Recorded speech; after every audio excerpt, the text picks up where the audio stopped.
Hi everybody, this is Josh with Josh Wright Piano TV. I wanted to present a real quick video today. It's the difference between high fingers and low fingers. In my scales video I presented the concept of high fingers as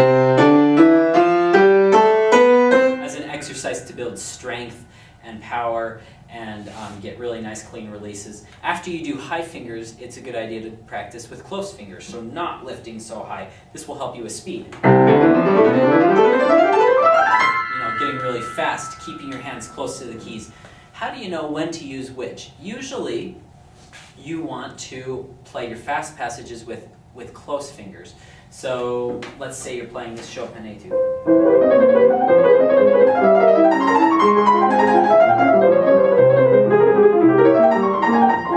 You want to play with close enough fingers that you're not weighed down with these heavy fingers. First of all, it's going to add more sound the higher you go. Usually, you can get nice light sound by doing this, but it's harder.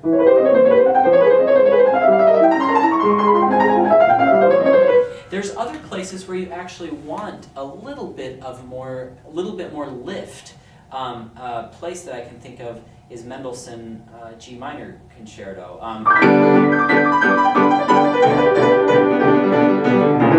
I want just a little more lift to help keep the sound stronger. I don't want just super close. First of all, it's a little harder to be accurate. Well, maybe that's not true, but I just couldn't do it because I'm so used to the high fingers. The thing that I want you to remember, high fingers gives you a little bit of breathing room.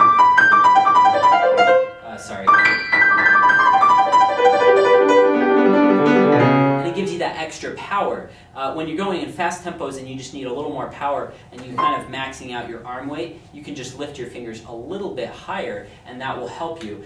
If you're in soft light passages like the Chopin etude, you want to use closer fingers. And there's no hard fast rule to when you should use just low fingers or just higher lifts in your fingers, but generally the faster you are, the closer you need to be, and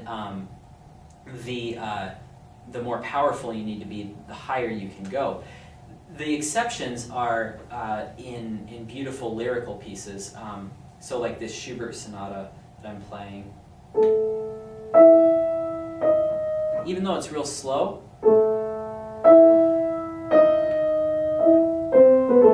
I want to be stroking the keys a lot. I don't want high percussive fingers, and I also don't want you just close, straight down fingers. There's lots of different ways to touch the keys. I'm just using high and low fingers in this video to demonstrate more quick passages.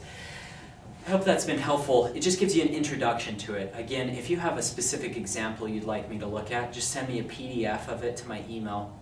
And I can say, maybe lift your fingers a little more here, or keep it real nice and close. Just because that does play such a critical role, how much you lift your fingers off the keys. Also, you always want to make sure if you're doing close fingers that you have clean releases. It's real easy to get clean releases when you're doing high fingers, but when you're doing close fingers, you want to make sure that your releases are still very clean and that you don't mush things together. You want really nice crispness if the character calls for it. If you have questions, email me. Also, if you'd like to apply for online lessons, private online lessons through Skype with me, I'd be happy to hear you play. My email is josh@joshwrightpiano.com. Thanks so much for joining me today.